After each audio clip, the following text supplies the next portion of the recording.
Happiest ആയിട്ടുള്ള വേർഷനിൽ പറയാം. എന്താണ് ജീവിതം എന്ന് വെച്ചിട്ടുണ്ടെങ്കിൽ വളരെ കോമഡി ആയിട്ട് പറയാൻ പറ്റും.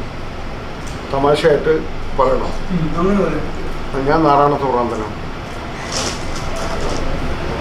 ഞാൻ ഇടതുകാലിൽ നിന്ന് മന്ത് വലതുകാലിലേക്കും വലതുകാലിൽ നിന്ന് മന്ത് ഇടതുകാലിലേക്കും മാറ്റും. എന്നിട്ട് രാവിലെ എണീറ്റിട്ട് കല്ലുരുട്ടി സൂര്യൻ ഉദിക്കുമ്പോൾ താഴോട്ടിടും, സൂര്യൻ അസ്തമിക്കുമ്പോൾ കല്ല് മുകളിലോട്ട് വരും. അതെൻ്റെ ഇഷ്ടം. ഇനി അകത്ത് കാളിയാണെങ്കിൽ പുറത്ത് പ്രാന്തൻ. അത്രയും തമാശ പോരെ?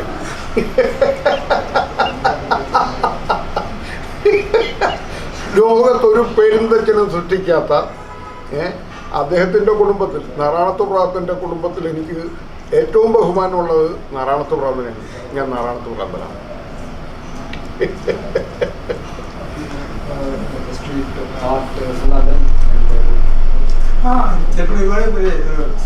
തെരുവ് നാടകങ്ങളിൽ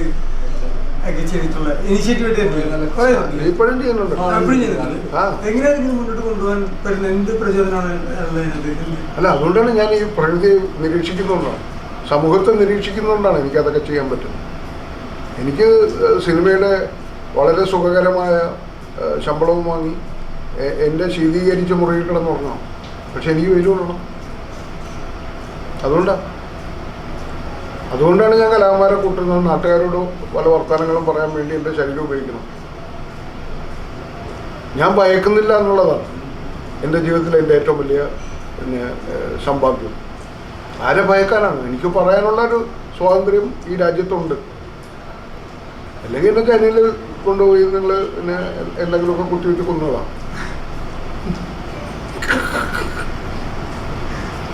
പണ്ട് ഭയം ഇല്ല, ചെറുപ്പത്തിൽ കുട്ടിക്കാലം മുതലേ ഇല്ല. ഇനിയിപ്പോൾ ഒരു ഭയം വരാൻ ഇരിപ്പുണ്ട്. ഏതെങ്കിലും കാമുകി പ്രസവിക്കും എന്ന് പറഞ്ഞിട്ട് എൻ്റെ കൊച്ചാണെന്ന് പറഞ്ഞു വരുമെന്ന്.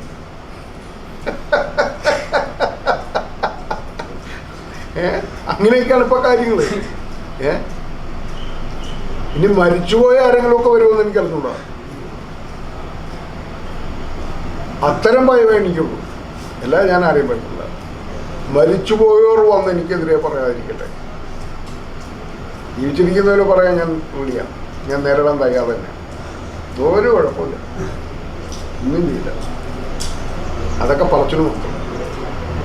ഞാൻ എന്താണെന്ന് എനിക്ക് നല്ല ബോധ്യമുണ്ട്. ആ ഉത്തമ ബോധ്യത്തോടെ തന്നെയാണ് ഞാൻ ഈ മണ്ണിനെയും നാടിനെയും പ്രകൃതിയെയും കാണുന്നത്. അങ്ങനെ സ്നേഹിക്കുന്നു, പ്രണയിക്കുന്നു. നിങ്ങളൊരു പ്രണയം എന്ന് പറയുമ്പോൾ ഒരു പുസ്തകം മാത്രമല്ല, ഒരു സ്ത്രീരൂപം മാത്രമല്ല.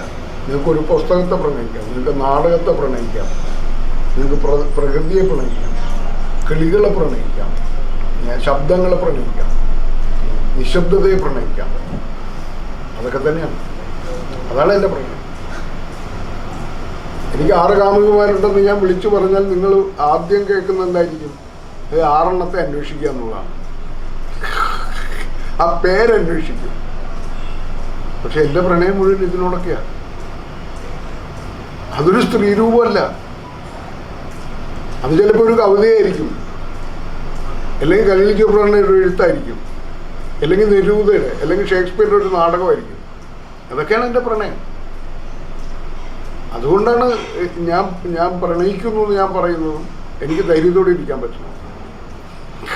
നിങ്ങളുടെ സദാചാരത്തിൻ്റെ ഇടയിലല്ല ഞാൻ ഇരിക്കുന്നത്. സദാചാരവാദികളൊക്കെ കുറെ കുമ്പസാരം എടുക്കേണ്ടി വരും. എനിക്കൊരു കുമ്പസാരം എടുക്കണ്ട. പ്രണയത്തിന്റെ ഇത്ര മനോഹരമായിട്ടുള്ളൊരു ഭാഷ എനിക്ക് ആദ്യമായിട്ട് പറഞ്ഞു കേൾക്കുന്നുണ്ടോ. എനിക്ക് തോന്നുന്നു നമ്മുടെ കുട്ടികളായാലും വളർന്നു വരുന്നപ്പോഴും എനിക്ക് പ്രണയം എന്ന് പറയുന്നത് എപ്പോഴും വ്യക്തിയോടും ഭാര്യയോടും ഇത് വേറെ പഠിപ്പിച്ചു നിൽക്കും. ഇത് കണ്ടിട്ടുള്ളൂ. ഇവിടെ ഒരു അരാജകവാദിക്ക് മാത്രമേ ഒരു ആർട്ടിസ്റ്റ് ആകാൻ പറ്റൂ. അച്ചടക്കമുള്ള ഒരാൾക്ക് അധ്യാപകനാകാൻ പറ്റും. അത്രയുള്ള വ്യത്യാസം.